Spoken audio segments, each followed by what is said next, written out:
Hello everyone, this is a game taken from a tournament recently played, the DCSS23. One of my better tournament runs. I will post a full run of it, or the breakdown of the run, um, on sometime recently. So if you wanna see that, stick around for the future. But this particular is a game I played against Ingsoc, Daily Mirror. Ingsoc, for those of you who don't know, is a Russian, I would say it's fair to call him a professional player. Currently, as I'm recording this video, he's 30th on the ladder in Conqueror, 1430 MMR if I remember correctly. So, he's a respectfully good player, to say the least. We playing on Lupini. This is a daily build order that it's a combination of Lean Oak and Beasties build order. So I think it's a bit well, it's not the greatest build order, to say the least. There's a few things that are off with it. The H2 timing is a bit slower than probably can be. So I wouldn't recommend copying this build exactly, but the concept is very simplistic in the sense you want to get out every single building that can get upgrades early on, and then go for a high number of food and gold to start your age up as fast as possible, more or less. Well, as fast as possible. I would still allow you to get the 2 upgrades from the monastery, I believe. As the efficient production, and I don't quite remember the other one, but the concept is you will need at least 50 or 100, whichever one you prefer. I think 100 is easier, though I think the 50 is a bit more. It allows you to get a faster age up while sacrificing a bit of economy later on. So take that, whatever you prefer. You get 100 wood from the struggle tree with your initial 5 or 50, and then you build a gold mine. I don't think monster is a correct term for the building, but the religious building of the Delhi, the mill, and the lumber camp. You get the wheelbarrow and start researching survival techniques from the mill. Get the forestry from the lumber camp, and the 2 upgrades from the monastery or religious building, my SG. As you can see, I did myself build up a little bit. I sent 2 workers on foot a bit too early, so they got a bit too much gold before starting aging up. This does play a big role in Daily Mirror, because this means that most likely, if my opponent has a bit of better timing and build, he will reach H2 faster, and therefore will start researching. I don't quite remember the name of the upgrade for the Delhi. I'm not. I don't play Delhi too often. I think perhaps it's called Sanctity, if I remember correctly, which allows you to capture sacred sites at H2, and if he reaches that faster, then he can potentially take an edge on me in capturing all the sacred sites before I'm able to do so. Now, a Delhi mirror is, well, a bit interesting, I guess, to say the least, as it plays out somewhat differently to other Delhi matchups. As obviously you're still going to be contesting over sacred sites, but now it's almost like domination from COD or something along those lines, as you're basically fighting to keep the higher number of control sites than your opponent. While usually keeping 1 almost is good enough, and if you get the second one, it will be good enough for most matchups, and just not counting external factors like having the second C from opponent and such. 2 is usually what you strive, and 2 is what you strive here as well. But there's a small added angle to it, I guess. But yeah, this Delhi, you wanna go for a 10 workers on wood as fast as you can, so that you can start producing all the structures you need. As each time you age up, you need to do a lot of things. So here, since it's Delimiro, Horseman is what you add by default, since there's not going to be any sort of harassment coming in. Then you add double stable instantly. As you can see, I was lacking a little bit because my builder wasn't that great. You start up all of the upgrades you are able to start up. So all of the production upgrades from the production buildings, the blacksmith upgrades that you're gonna start up after you finish them, the monastery upgrades which I am late on, but yeah, they get sanctity and all-seeing eye, I believe. And you start queuing up scholars from the Dome of Faith. If you're not sure which upgrades to go from the blacksmith, always go for the ATAP upgrades for the units that you're creating. And if you only create, for example, like spearmen and horsemen, which is a weird scenario, but it can happen on certain occasions, then you just get the defense upgrade or whatever it is most likely you'd face. So in this case, I believe I start melee damage and armor. So, and then I add in a archery range. Once you get 10 workers on wood, you just start adding everything to food. I wanted to produce a few more units because I wasn't sure what my opponent was gonna do. So I am scouting out and seeing now that he also has the same setup. This way I will be, within reason, be able to match my opponent's unit production. Since he had a bit of a faster age up, he might have a few more units than me. And with the Delhi's scary unit production rate, that can be, well, significant to say the least. Now I should not be adding in archers at the moment. I believe I haven't quite scouted a spearman from him, therefore adding any archers at the moment is somewhat of a waste, as they will not serve much of a purpose.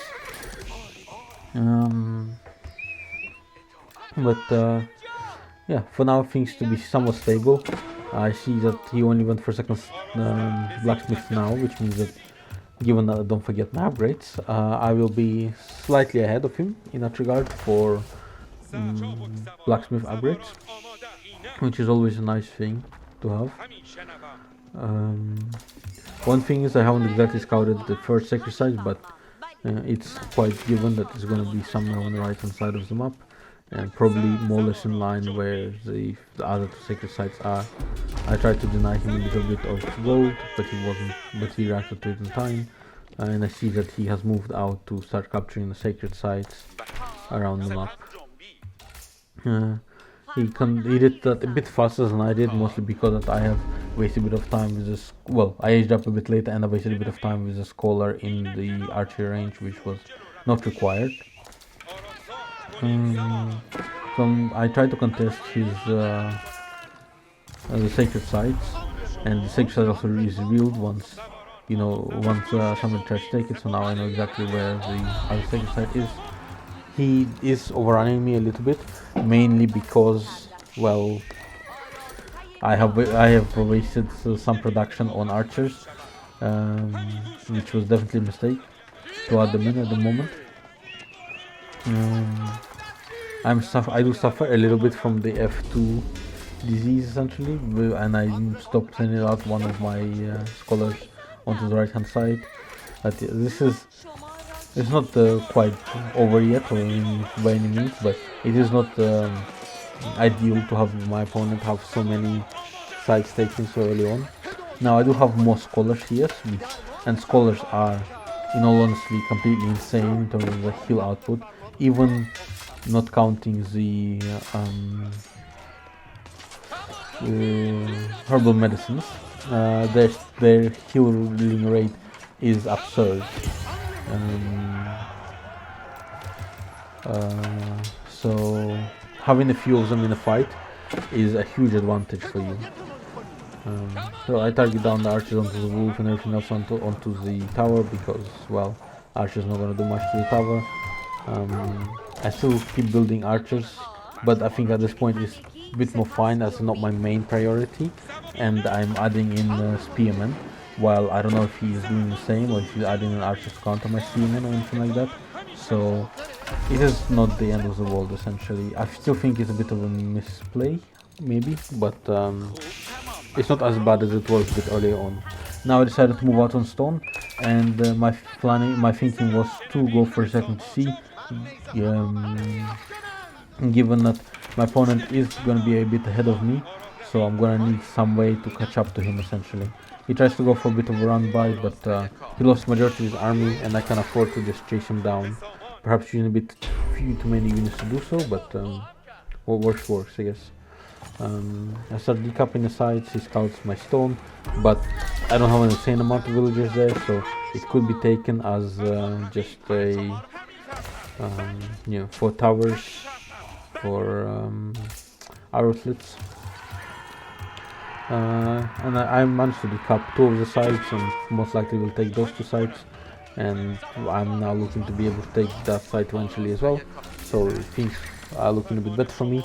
I ran out of all of my wood, which is I believe I did have a reasonable chunk of wood before I went on to stone, which is one of the reasons I decided to go for stone. Now my opponent hits H3, and that may seem scary, but it's not the end of the world in a sense.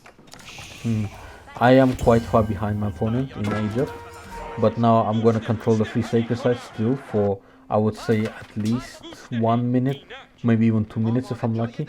And even then, after that, he will only take over 1 or 2, because it will be a lot of effort to take all 3, and it will take a while for him to do that. In this time that I have him, I will get a decent amount of gold and be able to start to age up. And the thing is, the mana terms they're not bad by any means, but it's hard for them to cause lethal damage when I have a large amount of units consisting of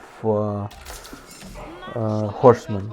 Now the biggest issue coming from this is that he's gonna potentially get a lot of relics from the map due to a fast age up, so I should prevent those, which is what I'm doing on the bottom left. I always prefer the house using over compact defense, especially in such a small map. I'm able to prevent the relic. I also accidentally scout his greedy expansion on the berries, which I think is one of the things that actually helped me perform a lot better in this game, is his greedy expansions onto berries.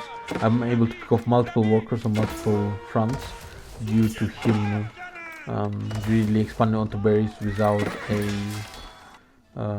building any protection for his expansion.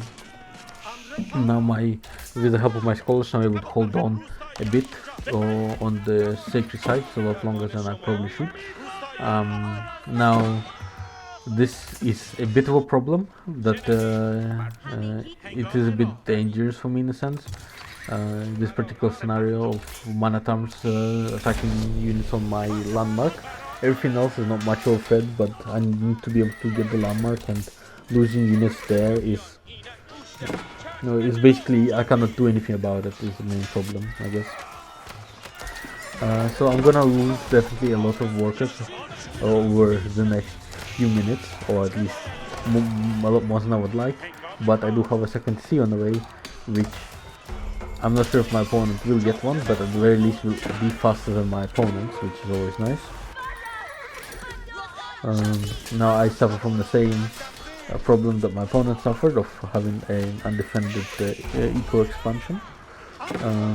But yeah, as you can see, the mana terms are in such small numbers, and not going to achieve a huge amount. And we see him not having control of either of the sacred sites. He's not going to be able to master an insane amount of mana terms. Even with efficient production, he's just not going to have the resources for it. So after cleaning this up, I should be at a worker deficit, although potentially my run buys from earlier might make up for it. I throw down the market just because of my sacred site control. Even though I'm losing them for now, I feel like I might be able to keep them to a degree, so I I believe I already have excess gold compared to how much food I have, and I believe I will have excess amount of gold in the future. Hence why I'm building market, as Delhi is pretty much required to build a market if it's in a winning position, and if it's not, well, then it's not in a winning position. I decided to throw in Spearman currently mainly, as I'm more scared of his knights run by. I think that's what can hurt me the most. It's nice that there's these two sacred sites spawned in somewhat close together. That means that if I keep control of those two, I can keep control of the majority of the site. And here's the knights, while they're badly wounded. Those Spearmen, like only the two Spearmen is good enough to pose enough threat to stop those knights completely. The Mantams on the other hand are a bit more of a threat.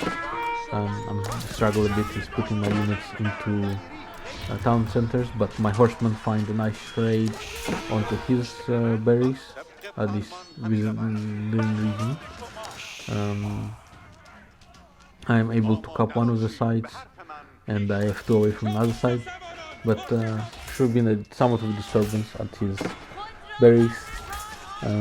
Given with the amount of units he's charging in, and him not maintaining the side control for too long, it seems reasonable to me that my opponent still does not have a second C himself, which means that I am in not too horrible a position myself at the moment. I clean up everything at home and kill the villager trying to pick up the site, and currently all I need to do is not to lose too much to his run-bys, I guess, and to just stay in the game, keep some sacred sites, and not lose too many workers to this. If I do that, I should be in more or less the driver's seat of the game. As my opponent only had the sacred sites control at the very start of the game, and never since. He might have decapped mine a few times, but he never had control of them, which is really nice for me.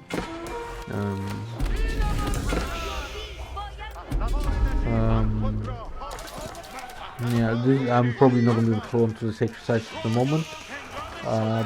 My eco is in a bit of disarray, so I really need to get my eco sorted in a sense. So the main problem right now is that while I should be ahead in workers, his military is stronger than mine, and also he is most likely not forced to do a farm transition at the current moment like I am, given that I'm not as heavily contesting his resources as he is contesting mine. While I do attempt to every now and then, and I think they've been quite successful this far, he has way more pressure on me than I have on him. Probably what would be advisable is to build up a few towers onto my expanding economy, or only onto the new gears that I'm getting. So here I find some more exposed eco, which is again really nice for me. Again, I think my opponent is just a tad too greedy. If he only had 5 workers there, or 10 workers with 2 towers, or 5 with 1, it would be way safer for him. Now, obviously, I'm also playing usually with my expos, but I am not in the luxury to afford any sort of defenses right now, at least not a lot of them. Now I finally do add in air tower at my top right expansion for the year. And now I try to contest my opponent's, I guess again, run by incense. I have been lacking sacred sites now for a bit, so if I'm able to stomp this out, yeah, I will be potentially in position to retake the sacred sites, which is always nice. I'm mainly switching into crossbowmen right now, given the reliance of Manatan for my opponent.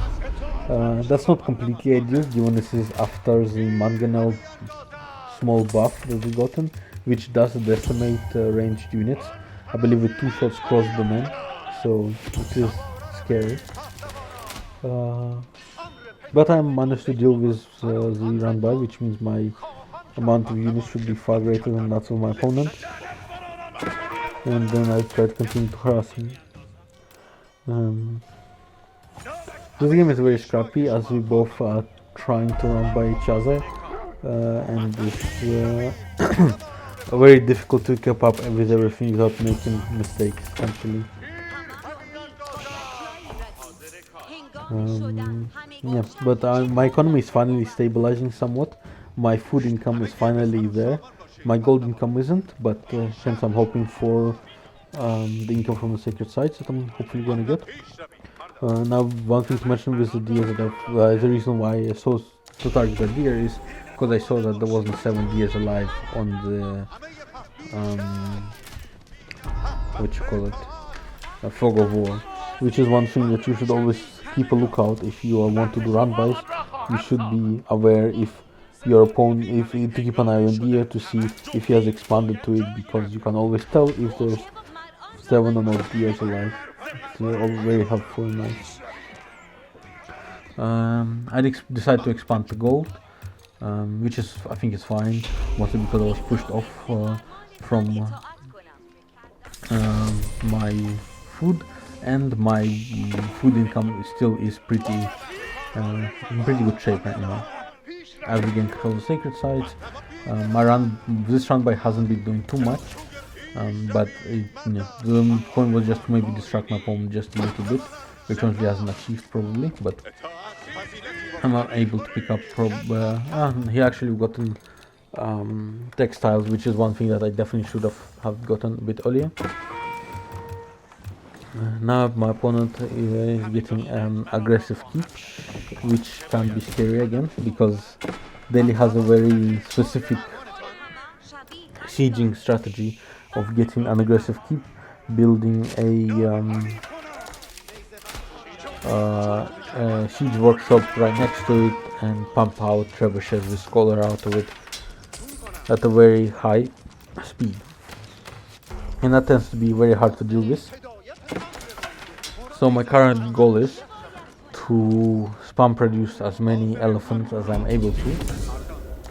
I spot my opponent's second TC, but my eco should still be that of better than my opponent's, at least I believe that to be the case. I've gotten a few spearmen as well to protect myself from